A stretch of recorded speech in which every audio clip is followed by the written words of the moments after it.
I'll show you the quick and easy way how you can use Google Play gift card on Brawl Stars. Now, for example, here I'm on Brawl Stars, right? And I want to buy a battle pass here, for example.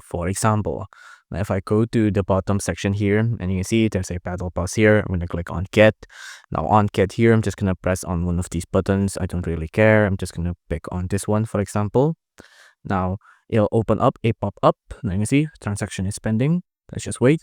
And you can see it'll pop up like this. This is a Google Play payment method, right? Now, if you can see, if I scroll down like here, you can see there's a couple of methods that we can use, like pay at a lot of these different stuff, but let's just keep scrolling down.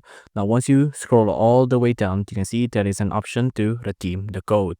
Just tap on that and you can see you can either enter the code or we can scan the gift card like that, right? Now, this would be in the right time for you to scratch off your gift card to reveal the code. And then after that, you can enter in the code manually, or you can scan it with your camera to do it automatically. If you enjoyed this video, please do consider liking and subscribing.